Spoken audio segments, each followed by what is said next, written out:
Hello students, welcome back. Last week we started the hand project. Now today we're going to talk about how to color in the hand project. If you remember from last week, the examples I showed you, we're going to use something called complementary colors. Now, what complementary colors are actually opposites on the color wheel. So right here I have a color wheel. Now, if we look at the color wheel, its opposite, which is the color that is directly across from it, is its complement. So right here we have blue. Blue's complement is orange. Now this works with any color. We can look at green. The complement of green is red.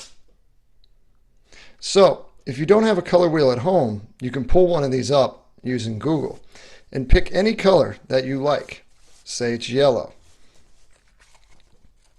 And if you look at the color wheel, the opposite or complement of yellow is purple or violet. They're the same thing. Now right here in this hand project, which was done by a student, we have the complementary colors yellow and purple. Now again, remember, any color that is opposite on the color wheel will have a complement. So orange's complement is blue, yellow's complement is purple, red's complement is green. Now there's also variations. If you were to look at a, say, yellow-green on the color wheel, its complement would be a red-violet, so a reddish purple. So you can use these off colors also to color in the hand project. It's completely up to you. Here's another student example where they did red and green, which are also complementary colors. Now, I'm going to use blue and orange. Now I'm going to use colored pencils to color in the hand project. And while I'm coloring it in, I'm going to press relatively hard. I think it just looks better when you do this project to press harder and not really shade in. It makes the project look more vibrant, the colors stand out. So how we're going to color this is in a checkerboard pattern. What I would do is start with the hand first. Pick whatever color you want, it does not matter. And I would start with the hand. Now, I'm going to start with my orange. Starting down here on the second contour, I'm going to start to color in with orange. Now, I'm going to press hard, not too hard, but hard enough that I will not leave any streaks. And notice, when you're using colored pencils or crayons, you want to color back and forth in the same direction. You do not want to go up, down, left, right, and scribble all around because you'll see the pencil marks. You'll see what way you colored. So I'm going to just take my time and go back and forth in the same direction.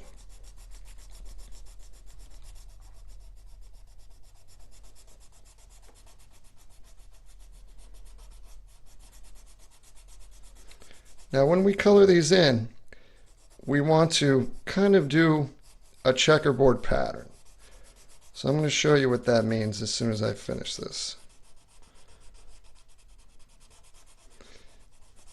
It gives it more variety when we do that. So notice I went back and forth, coloring in the same direction. Now when I get to the edge, because I don't want to go out of the lines, I can switch up and change my direction a little bit. Then I want to go back over in the same direction. Now, to color this in a checkerboard pattern, what that means is I will skip this color or skip this next section, leave it white and move on to the one after it. So we're going every other line will be colored in with the colored pencil. So I skip that, coloring in the next line.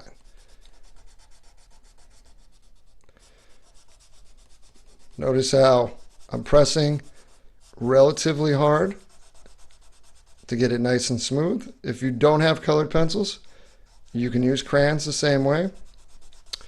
You can use markers, and if you use markers, it's a little bit easier because the marker is going to color nice and dark. Just make sure you're going back and forth and not leaving any white areas. Now, I'm going to continue with my pattern, skipping a spot and moving on, coloring in orange.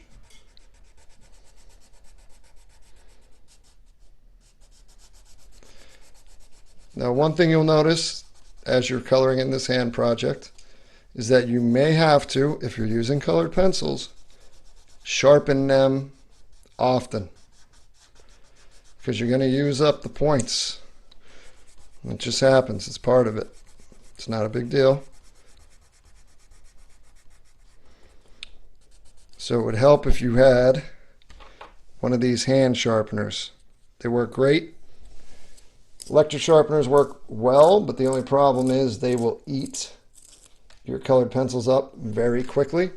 Now, if you're using one of these hand sharpeners, make sure you don't sharpen a point too sharp, because if you do, you'll break the whole point. You just need it about that sharp. Continue coloring. Nope, see? Points break, that happens. That's where it's good to have your own sharpeners, if you can.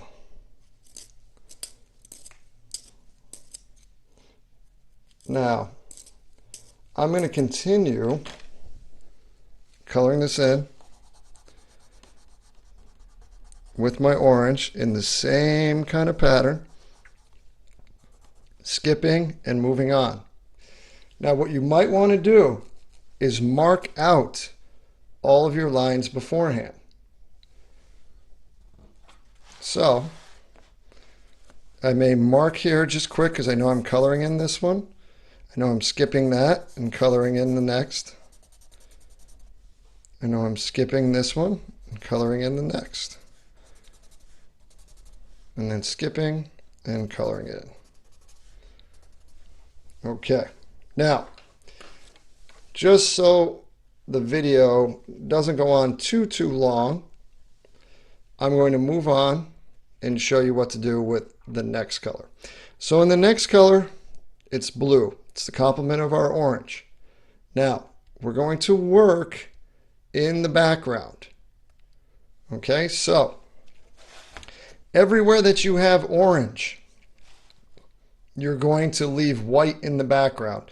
And everywhere that you have white, you're going to color blue in the background. So starting at the bottom, we have white here on the hand. So that means in the background, we will be coloring this in blue. So we're going to leave this white and color the rest in blue.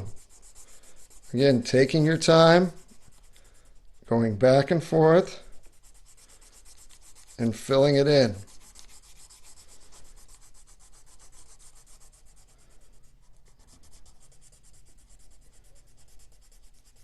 Take your time. I'm moving a little quicker just to show you.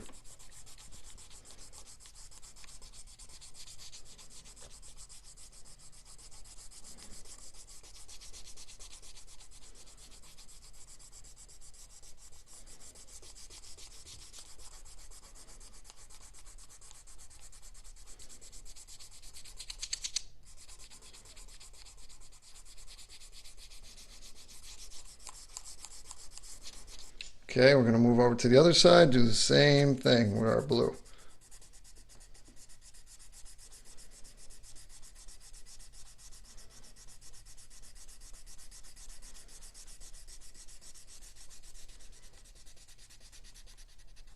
Now don't color on the hand, just in the background. We want to leave that white in that space. Now, if you do go out of the lines, even though this will work with colored pencil, it won't work as much with markers, but if you have an eraser, it will lighten up the colored pencil. Okay, good. So the next spot we have orange, which means we're leaving the background white. But if we move up one more block, we have a white space on the hand. which means we are coloring this in blue. So what you need to keep in mind is that everywhere that is colored in on the hand, you're leaving that corresponding line uncolored, and everywhere that is not colored in on the hand, that background will be colored in. Now this is how you would do the project if you're using 2 colors. You have an option where you can use 4 colors. Now if you were to use 4 colors, it'd be a little bit different, and I'll show you how. So I'll color that, move over to the other side, and color this in.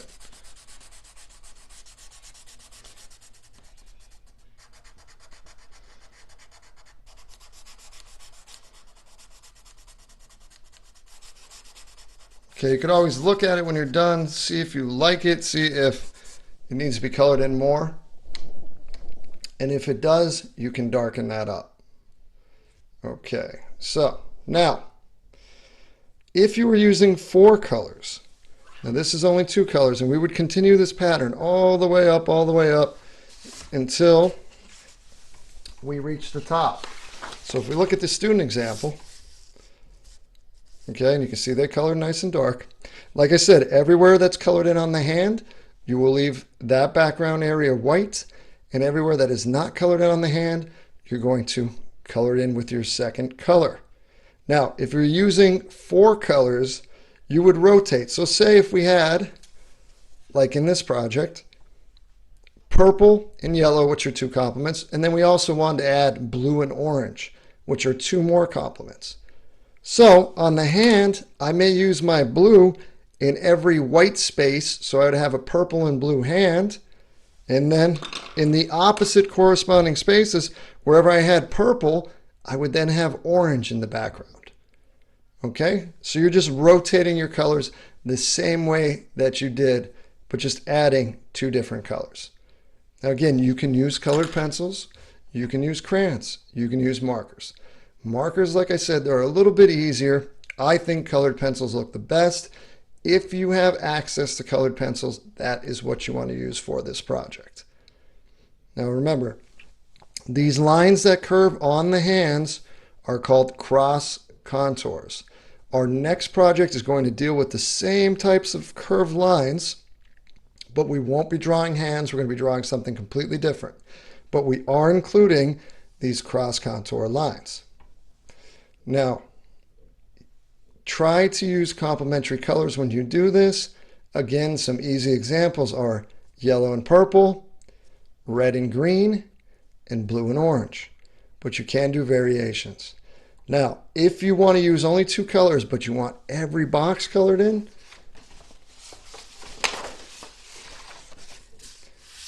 okay, you can do it something like this project. So they did red and blue just like I did, except they colored in every single space. So they started with orange and skipped. Okay, and then instead of leaving these spots white, they used blue. So every white spot would have then been blue. Now in the background, they will rotate the colors. Keep in mind, if you have the same color, if you have blue on the hand and blue in the background, on the same line, you did something wrong. Okay, you need different colors so that the complements line up with each other on the line. We call this a checkerboard pattern because if you ever played checkers, that's what it looks like. Okay, the blocks rotate like that. Now, take your time, have fun, be creative, and when you're done with this, upload it to Google Classroom. Make sure you're attaching your image so that I can give you a grade. Have fun.